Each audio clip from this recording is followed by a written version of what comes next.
అందరికీ నమస్కారం. ఇటు పక్కన కూర్చున్న వారికి పరిచయం చేయాల్సిన అవసరం లేదు అనుకుంటా, అందరు సీనియర్. మొదటి డిఓ ఏపీసీ కాన్ఫరెన్స్కి వచ్చిన డిఓస్ ఏపీసీ అందరికీ హృదయపూర్వక నమస్కారాలు. ఇది రివ్యూ కోసం మిమ్మల్ని పిలవలేదు, యాక్షన్ ప్లాన్ తయారు చేసుకునే దానికోసం పిలిచాం. ఇప్పుడే సెక్రటరీ గారు చెప్పినట్లు నేను విద్యాశాఖ మార్చులు అయినప్పుడు నేను ఆశ్చర్యమైన విషయం ఏంటంటే, ఎన్ని పాఠశాలలు ఉన్నాయి, ఏ పాఠశాలలో ఎంతమంది పిల్లలు చదువుతున్నారు, ఉపాధ్యాయులు ఏ పాఠశాలలో ఉన్నారు కూడా రాష్ట్ర స్థాయిలో మాకు విజిబిలిటీ లేని పరిస్థితి. మా ఓఎస్డీ కూడా చెప్పా, పంచాయతీరాజ్ గ్రామీణ అభివృద్ధి శాఖ మార్చులుగా పనిచేసినప్పుడు డాష్ బోర్డ్ తయారు చేసాక నాకు 3 నెలలు సరిపోయింది. ఇప్పుడు రంజిత్ భాష గారు ఇక్కడ కూర్చున్నారు, ఆయన ఫస్ట్ హాఫ్లో ఓఎస్డీ కూడా ఉన్నారు. 3 నెలలు మేము తయారు చేసాం. దానికి కారణం ఏంటంటే కనీసం బేస్ ఉండే. ఇక్కడ డేటా బేస్ లేదు, ఎక్కడ ఏం జరుగుతుందో మాకు తెలియని పరిస్థితి, లర్నింగ్ అవుట్కమ్స్ ఏంటో మానిటర్ చేసుకునే పరిస్థితి లేకుండా పోయింది. సో మన ప్రయాణం అక్కడి నుంచి ప్రారంభించాం. నేను డిపార్ట్మెంట్లో పదే ఒక మాట చెప్పాను, ఏ నిర్ణయం తీసుకోవాలనుకున్నా మన సొంత పాపనో బాబు ఉండి వాళ్ళ జీవితం ఆ నిర్ణయం పైన ఆధారపడి ఉంటుంది, అది గుర్తు పెట్టుకుని మీరు నిర్ణయం తీసుకోండి చెప్పారు. ఇప్పుడు డిఓలు అయి ఉండొచ్చు, ఏపీసీలు అయి ఉండొచ్చు, మంత్రిగా నేనే ఉండొచ్చు. We are merely policy makers, implementation. But ఎక్కువ ఎఫెక్ట్ అయ్యేది మన పిల్లలు. మనం తీసుకునే నిర్ణయాల వల్ల వాళ్ళ భవిష్యత్ ఆధారపడింది.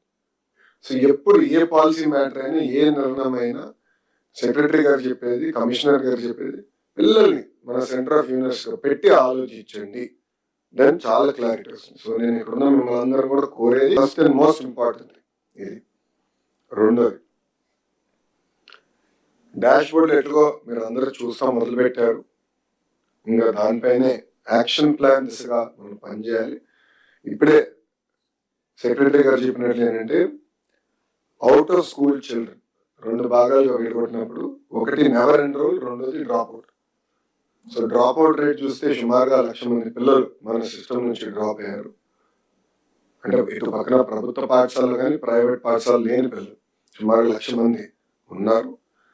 నెవర్ ఎన్రోల్ కూడా ఇక్కడ డేటా మేము ఫైన్ ట్యూన్ చేస్తున్నాం, అదొక సెక్టర్.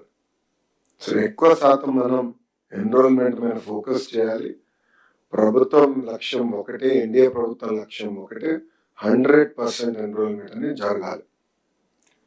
ఇప్పుడు కర్నూలు నుంచి వలస కార్మికులు ఉంటారు, ఇటు వస్తాం జరుగుతుంది, అది కల్లారా నేను పాదయాత్రలో కూడా చూస్తాం జరిగింది. I appreciate, there are issues, కానీ ఇక్కడనే ఎన్రోల్ అవ్వాలి పిల్లలు. అంతేగాని పిల్లలు పొలం పనికి వెళ్ళే పరిస్థితి ఉండకూడదు. అది you have to be very very clear. So proper tracking mechanism అనేది చాలా అవసరం. ఇది ఒక నాన్ నెగోషియబుల్ నాన్నగారితే. రెండోది చేయగల లర్నింగ్ ఎక్సలెన్స్, లీప్ అన్న పేరు పెట్టింది అందుకే, learning excellence in Andhra Pradesh. Learning excellence దిశగా వెళ్ళాలంటే guarantee foundational literacy and numeracy అనేది ఒక మిషన్ గా పెట్టుకుని పనిచేయాలి. ఆల్రెడీ మన కాలేజెస్ నుంచి, ఇన్ఫ్రాస్ట్రక్చర్ నుంచి వచ్చి ఆల్రెడీ ట్రాకింగ్ స్టార్ట్ చేసాం, కానీ ఇన్స్పిరేట్ అమలు చేయాలి.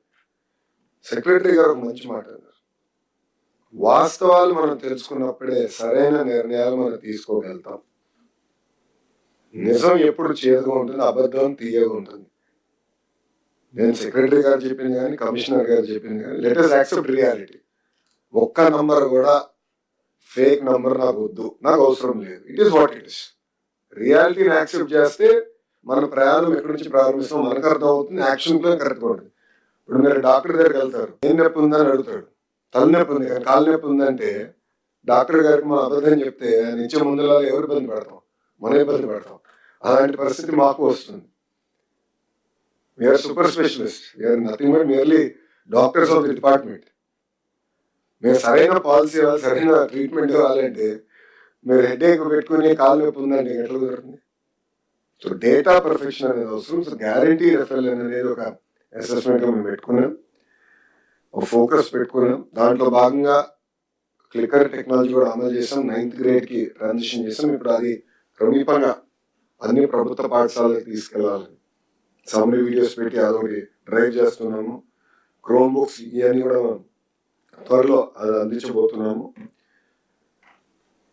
ఇక్కడ మీరు ఫోకస్ చేయాల్సింది జిఎఫ్ఎల్ 100% ఎట్లా సాధించాలి. ఇప్పుడే సెక్రటరీ గారు చెప్పినట్లు మనం నంబర్లు చూసినప్పుడు 5%, 95% అసలు పర్ఫెక్షన్ వచ్చింది అనుకోవచ్చు. కానీ 5% అనేది చాలా పెద్ద నంబర్. మన సిస్టంలో కనీసం 1,50,000 మంది పిల్లలు 5% అంటే. సో 5% వాళ్ళు వెనకబడుతున్నారంటే ఫోకస్, రెమెడియల్ అవసరం. దానికి ఆ ఫోకస్ మనం చేయాలి.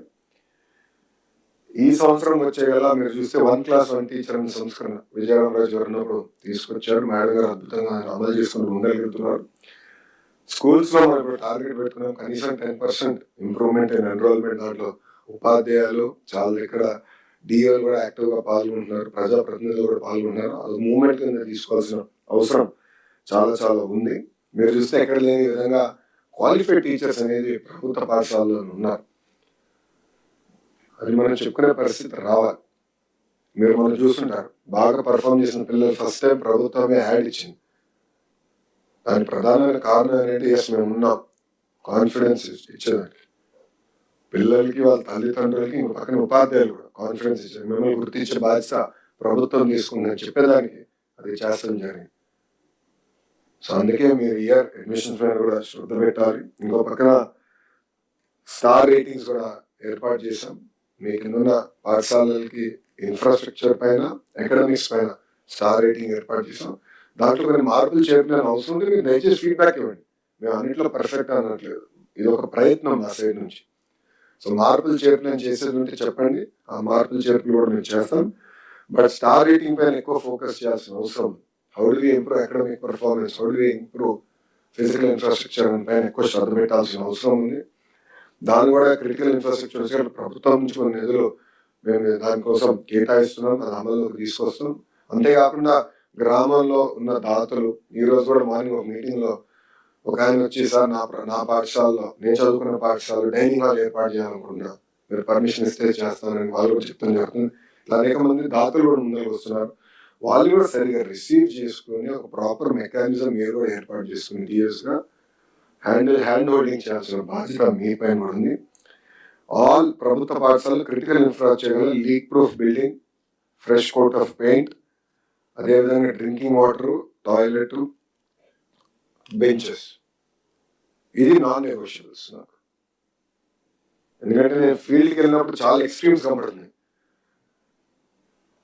ఆ ఎక్స్ట్రీమ్స్ లేకుండా బేస్ ఇన్ఫ్రాస్ట్రక్చర్ అనేది అన్ని ప్రభుత్వ పాఠశాలలు ఈ గ్యారంటీ అనే పరిస్థితి తీసుకుని దానిపైన మీరు ఎక్కువ శ్రద్ధ పెట్టాల్సిన అవసరం ఉంది. కడపకు వచ్చేగల మన స్మార్ట్ కిచెన్స్ కలెక్టర్ గారు, శ్రీధర్ గారు కూడా అద్భుతంగా పైనీర్ చేశారు. కేంద్రంలో కూడా మంచి ఫోకస్ వచ్చింది. వాళ్ళు కూడా మనకు పర్మిషన్ ఇచ్చారు అన్ని రూరల్ చేయమని. స్మార్ట్ కిచెన్స్ తీసుకెళ్ళి నెక్స్ట్ ఐ థింక్ మేము టార్గెట్ పెట్టుకుని 2 years 100% you want move towards smart kitchens. దానిపైన క్లోజ్ వెళ్దామని. ఇంకో పక్కన మీరు చూస్తే మా మంగళగిరి నియోజకవర్గంలో నిర్మల్ స్కూల్ని ఒక ఇంటర్నేషనల్ స్కూల్గా, కనీసం ఒక నియోజకవర్గానికి ఒకటి ఇంటర్నేషనల్ స్కూల్ తయారు చేసే దిశగా అడుగులేస్తున్నాం. ఇది ప్రయత్నమే, సక్సెస్ అయ్యని నేను అనలేను. బట్ కొత్త మెథడాలజీస్, కాలిగ్రఫీ తీసుకొచ్చాము. దాని తర్వాత సైన్స్ ల్యాబ్స్ ఏర్పాటు చేసాం, సైన్స్ సెంటర్స్ ఏర్పాటు చేస్తున్నాం. సో చాలా ఒక ప్యాషన్తో మేము తయారు చేస్తున్నాం. అటు ఇంకో పక్కన నెల్లూరు జిల్లాలో కూడా మంత్రి నారాయణ గారు కూడా అదే ప్యాషన్తో కూడా ఆయన 2 స్కూల్స్ తీసుకున్నారు. అన్ని నియోజకవర్గాల్లో మోడల్ సెట్ అయిన కనీసం 1 school we want to create like that. నెడమర్కి వచ్చి ఆల్రెడీ మాకు పెద్ద పంచాయతీ అయిపోయింది అడ్మిషన్స్కి. రికమెండేషన్స్ రోజులు అయిపోయినాయి, ఇక్కడ నో రికమెండేషన్, ఎగ్జామ్స్ పెట్టినా. ఎందుకంటే అంత లోడ్ పడిపోయింది. శాసనసభ్యుడిగా నేను ఇబ్బంది పడుతున్నా. సో చెప్పి అడ్మిషన్స్ కి ఎగ్జామ్ పెట్టేయండి, నేను ఏం పెట్టదలుచుకోలేదు అడ్మిషన్స్ అని చెప్పే పరిస్థితికి తీసుకొచ్చాను. అమెరికాలో స్కూల్ డిస్ట్రిక్ట్ అన్న కాన్సెప్ట్ ఉంటుంది. మంచి స్కూల్ డిస్ట్రిక్ట్ అయితే పక్క కౌంటీస్ నుంచి వాళ్ళు ఇక్కడ షిఫ్ట్ అవుతారు. సో వాళ్ళ పిల్లలు ఇక్కడ చదువుకోవచ్చండి. అది మా మంగళగిరి నియోజకవర్గంలో మొదలైంది. నెడమర్ స్కూళ్ళకి అడ్మిషన్స్ కోసం పక్క నియోజకవర్గంలో ఉన్నవారు వాళ్ళ ఇల్లు ఆధారాన్ని మార్చుకుని వచ్చి ఇప్పుడు మా పిల్లలకి అడ్మిషన్స్ అని చెప్పే పరిస్థితికి వచ్చారు. ఇది మన సిస్టంలో ఉన్న ప్రతి ప్రభుత్వ పాఠశాల, కేవలం ఒక ఇంటర్నేషనల్ స్కూల్ అనే కాదు, ప్రతి ప్రభుత్వ పాఠశాలలో ఇదే పరిస్థితి రావాలి. ఆ లక్ష్యంతో మనందరం పనిచేయాలని నేను ఇక్కడ మిమ్మల్ని అందరూ కోరుతాం జరుగుతుంది. దానికి చాలా శ్రద్ధ పెట్టాలి. మీ గురించి ఫోకస్ చాలా చాలా అవసరం. మీరు చూశారు, అనేక సంస్కరణలు తీసుకొచ్చాం.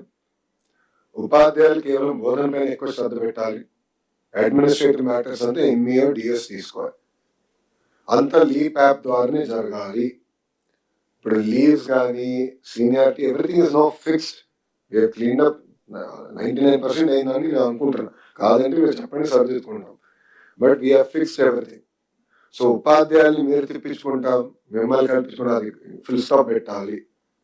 Anything and everything should only happen through leap app. ఉపాధ్యాయులు లీవ్కి వెళ్ళాలంటే లీప్ యాప్ ద్వారా అప్లై చేయాలి.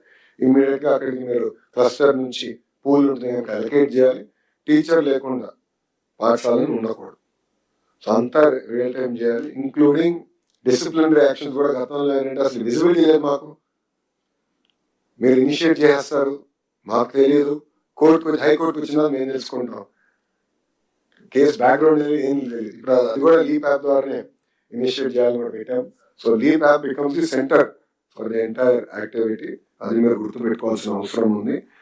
అంతేకాకుండా డాష్ బోర్డ్స్ ఇప్పుడు ఏర్పాటు చేశాం. సో ఏంటంటే నేను బలంగా నమ్మేది, నేను రాష్ట్ర వ్యాప్తంగా ఎలా చూస్తున్నా డేటాని, అదే విధంగా ఒక డిఓగా మీరు మీ జిల్లాను చూడాలి, మీ కింద ఎంఈఓ అదే డేటా చూడాలి. సో నేను స్టేట్ లెవెల్ చూస్తాను, ఎంఈఓ మండలి చూస్తాను, హెడ్ మాస్టర్ కూడా అదే డేటా చూడాలి. సో మీరు ఆ ఫోకస్ రావాలి. సో నేనేదో ఒకటి చూసి మీరు ఇంకోటి చూసి అవుట్కమ్స్ ఎక్కడ వస్తాయండి? గోల్ క్లియర్గా ఉండాలి. మంత్రి గారి దగ్గర నుంచి సెక్రటరీ గారి దగ్గర నుంచి కింద లాస్ట్ మైల్ ఫంక్షనరీ వరకు గోల్ సిమిలర్గా ఉండాలి. చాలా కష్టపడ్డాం, డాష్ బోర్డ్స్ ఇప్పుడు ఏర్పాటు చేశాం. సో డాష్ బోర్డ్స్ పైన కూడా మీరు ఎక్కువ శ్రద్ధ పెట్టాలి.